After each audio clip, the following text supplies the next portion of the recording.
Well, guys, we're all about to be rich. We are. You know how Trump always says that tariff is the most beautiful word in a dictionary? It's better than the word love. Tariff equals success. Well, it looks like China, Mexico, and Canada agree because they decided to share the love. Trump decided he was going to put tariffs on them, and they decided they love us so much that they're going to give it back to us. And China loves us so much, they're imposing 85% tariffs on us. So that means we're all going to be rich, right? You guys want to know what a DEI hire looks like? Look no further than the new White House press secretary, Karoline Leavitt. I don't think she's going to last. She's doing horribly. Watch her answer to this question about tariffs and what Trump will do when inflation goes crazy, because it will. He will continue to effectively utilize tariffs. If tariffs do increase prices for Americans, will the administration reverse them? That's a hypothetical question, and the president is intent on ensuring that he effectively implements tariffs while cutting inflation and costs for the American people. And, you know, the media has this way of just looking at everything in a microscope rather than looking at the whole of government economic approach that this president is taking. He will effectively implement tariffs. He's also, as I just answered Prince Stephen's question, committed to tax cuts. He's also clearly committed, as evidenced by his executive orders, to unleashing the might of our energy industry, which we know will eventually drive down inflation. And all the other economic measures that this president has made will have a Trump incoming economic boom, just like we saw in our first term. First of all, don't let anyone tell you any different than this. The definition of a tariff is a tax on imported goods and services. It is not a beautiful word, and it does not equal success. Sure, the country can make a little bit of money on tariffs, but all of those profits will be from us paying more. You see, my friend, who considers himself a conservative, called me recently, and he said, "Dude, I've just gotten a letter from my vendors that said, expect a 5 to 10% increase on all of the things we're selling you thanks to Donald Trump's tariffs." Because that's how it works. If Donald Trump imposes a 15% tariff on goods and services that Canada ships to us, Canada doesn't just say, "Oh, dang, what can we do? I guess we're just going to eat that." No, what they do is they impose a 15% tax on the things that they're selling to us. That means we pay more.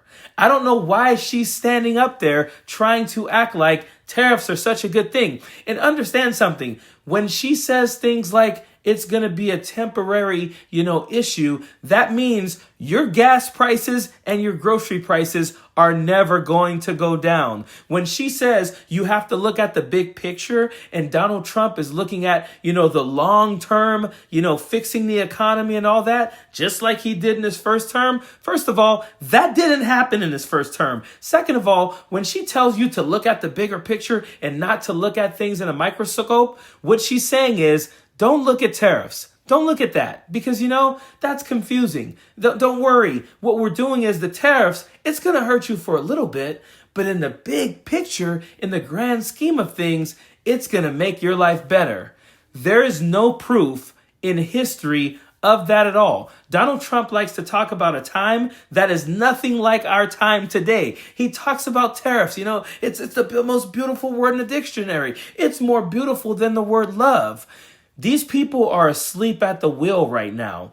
Like, they used to say, who's running the country right now? Oh, is Joe Biden even asleep? Donald Trump is wide awake and just screwing shit up. Like, I was hoping that Donald Trump would come in and just allow the things that were happening to run its course.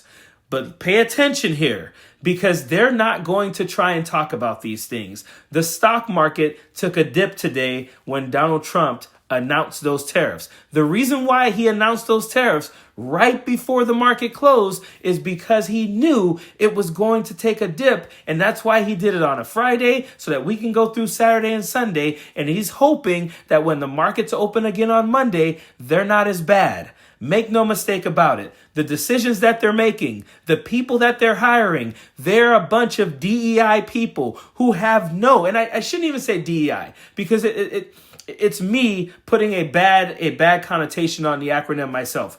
They're people who are being hired for nothing else but things like nepotism, who you know, and all of that. They're not being hired because of their competence. Karoline Leavitt does not know what she's doing. She can't answer simple questions. She's tripping all over her words. I'm going to tell you guys right now, keep a tally. Keep a good tally of the people that Donald Trump brought in and the things that he said about them when he brought them in. They're the best people. They're competent. They're ready for the job. Because as soon as these people keep screwing up and they either have to step down or he fires them, there will be a post on Twitter, on X, on Truth Social, everywhere that will say how stupid they were, how incompetent they were, and how he was fooled by the deep state to hire these people. He will pass the buck. He will not take responsibility for their incompetence because that's what Donald Trump does. The Republican Party is an unserious party. I don't know why we ever considered putting these people in charge because there is not a competent one among them, at least not at Donald Trump down to the cabinet members. You see all of them going to these press conferences and the best they can give you is DEI.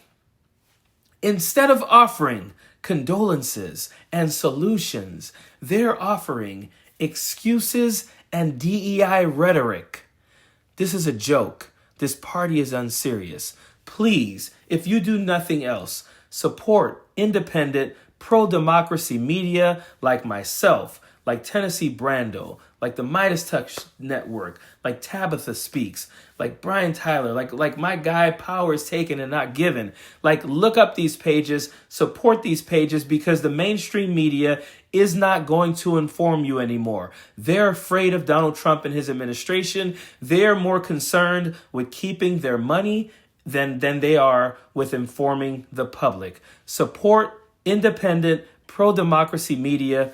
Please subscribe to my page. Please check out the merch store. The shirts in there are hilarious. We have so many shirts in there. You know, we talk about the Republican Party being greed over people party. We talk about, you voted for this, patriotism. We talk about all those things. I think the shirts are cool. They're funny. So please check out the merch store. But if nothing else, if you can't support us with buying a shirt or anything like that, no big deal. I don't care. Share my videos with as many people as you can. Share the message. Please stay in the fight. Stay diligent. I really do appreciate you guys. Period. Don't want no enemies or ops. Envy in they heart, I tell them stop. Vacation on the yacht.